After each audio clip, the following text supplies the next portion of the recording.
is doing more what I've been doing by myself. I've included my daughter to do as well. So now we're doing it together. She's young, um, but I have found a way to make it work. And the reason why I'm doing it is to have a little more family time and also for her to learn. Now, I've found many times teaching doesn't work. So there might be a lot of disagreement on that. I find, yeah, there's schools, there's programs, there's courses, there's and all those things, and they're teaching.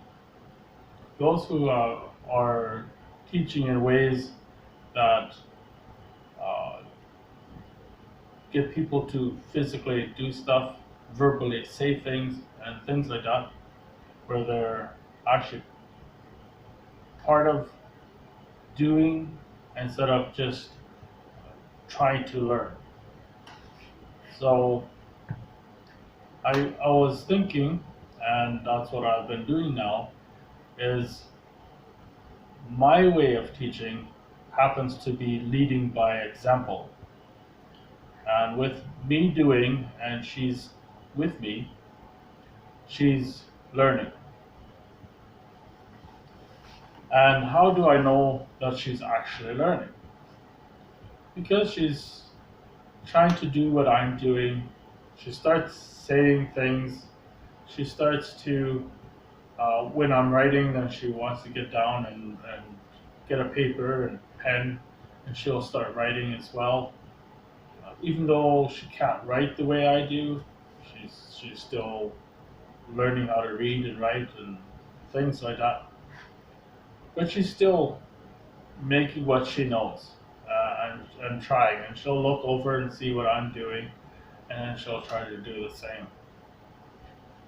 When I make videos like this, I think I don't know which video it is, but in some of these past videos, then she'll sit with me, or she will also make a video because she's got her own channel, and she'll try to do the same as speak to the camera and things like that.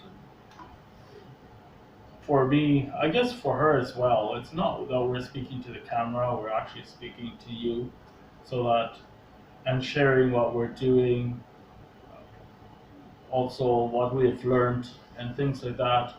So you are able to learn from it. Also, uh, the parts that you like or the things you don't like, you can leave, whatever, right? And now we've been doing a lot of things together.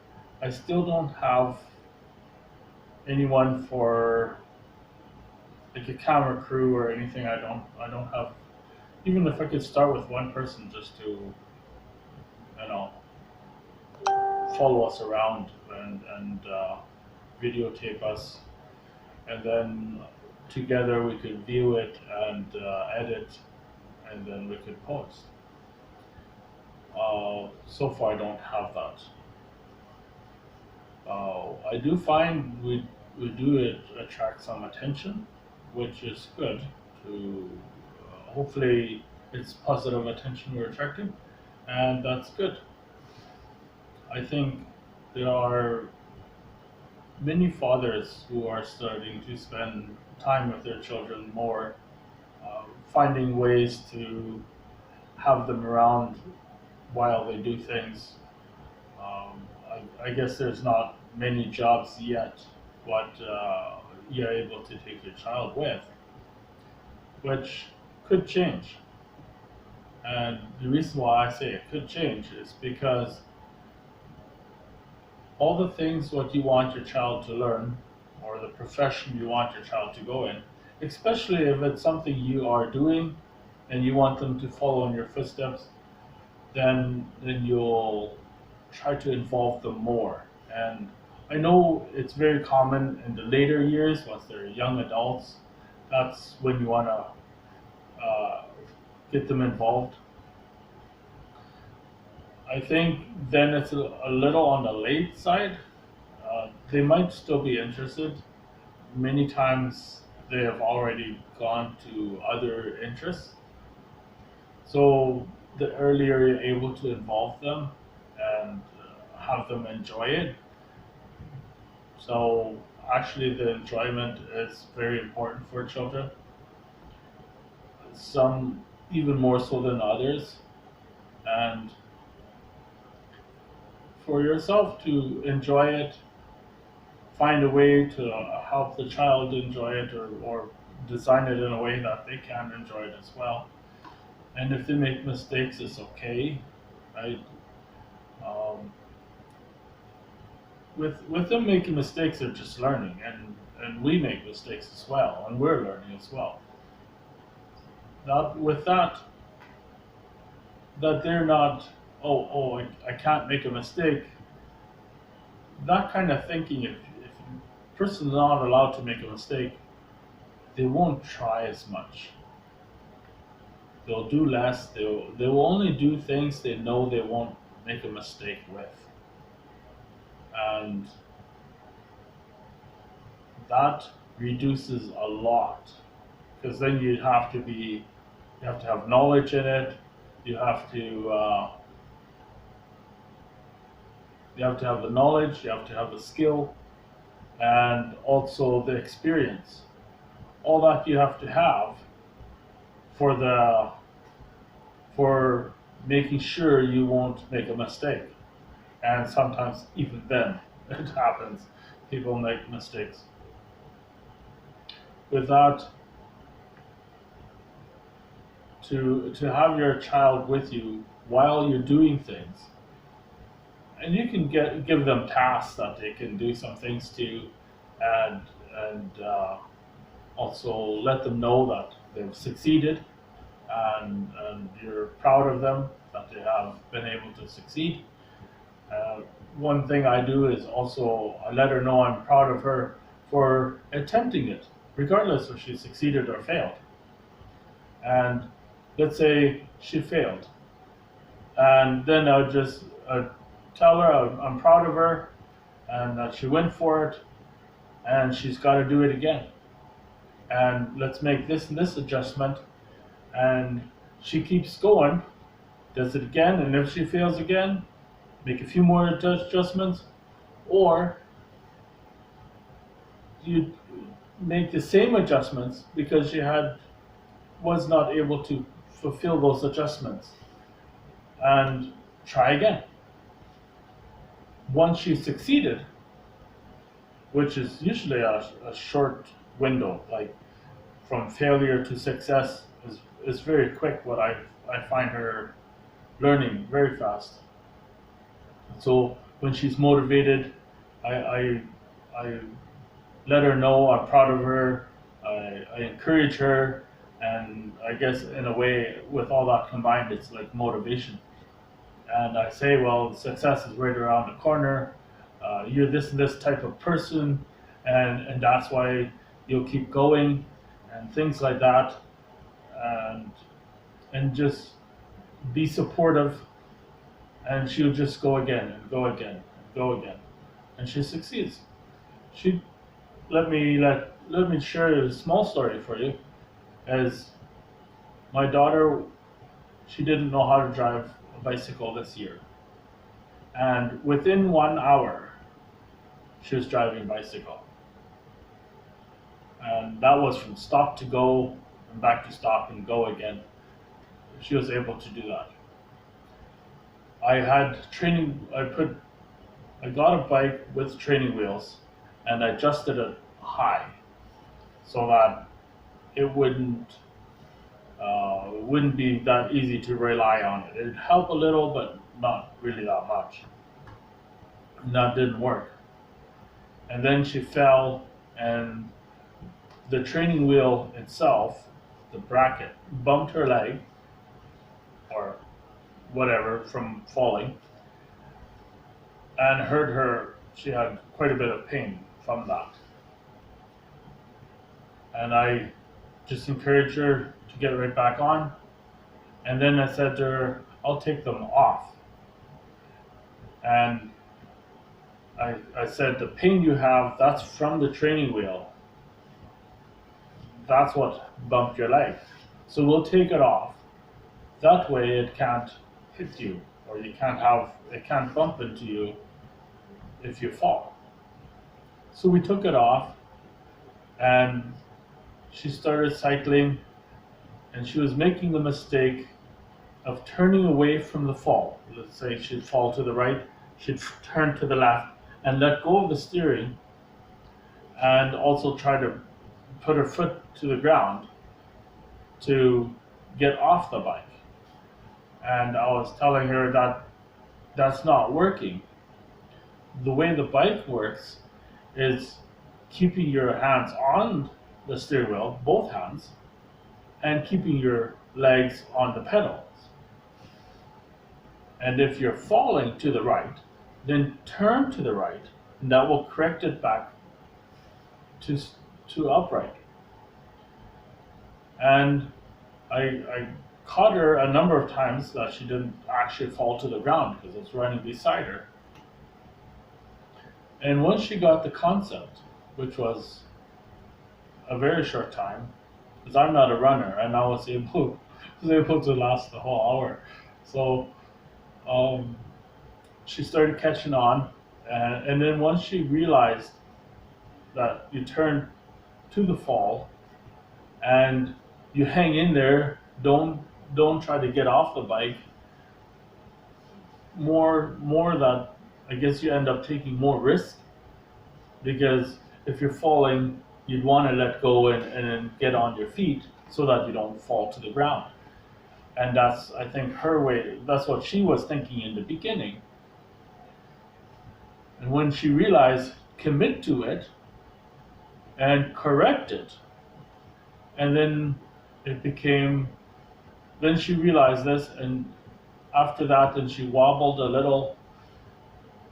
a few more tries, and she was able to stop and then put her foot down, just one, to balance herself, and then push off with her foot and pedal at the same time to start going. So she learned it within an hour, and the next hour we went for a bike ride. And then every day for 4 days, we were going for a bike ride. I wanted her to have memory, like just that it was natural to her, that instead of trying to focus, right?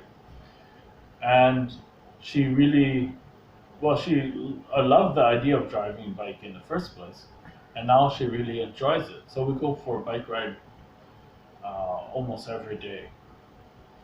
And she's standing, before the first day was finished, she was standing and cycling at the same time. And now, I don't know where she get this idea, but she figures she'll do a trick. So she'll put both legs on one side, and that's her trick. And she's trying to drive with one hand, so she let go for a little distance from the handle and put it back on, things like that. And I think that's fine if she can learn her balance and things like that. I've done in the younger years, I've done with no hands, and I've seen many people do that. I don't know if that's really necessary. It is good to have good balance and being able to let go with one hand and continue cycling without anything happening, that it's working well. That is good because it just makes you more in control of the bike, or a better understanding of the balance for the bike. So what we're doing is taking action. I'm also on times where it seems like downtime or relaxed time or things like that. I'm trying to learn more. But for yeah, I'm trying to learn more on the side, and then we're trying to take action by actually making the calls, by doing the things, right? So riding bike, well, it's good way to have a little fun, get around, as an activity to do, right? That's not so much for business. I don't really do bike things, so that would be for going to the park, uh, go for a candy run or something like that. My daughter doesn't mind candy, so and it's more of family time things what she enjoys to do. So I don't make it all just business. I try to take a minute or two that she's able to do some of the things that she enjoys doing. While business, I try to make it in a way that she's enjoying it as well. I'm enjoying it, and her seeing the achieving, like we're succeeding, and that helps her. And I think it helps everyone, even helps me. When you achieve something, I guess on social media they call it dopamine or something or other. But anyways, it's some satisfaction. You're happy that you're able to succeed, and even if it's small things, you get a few of those throughout the day. It keeps you going, right?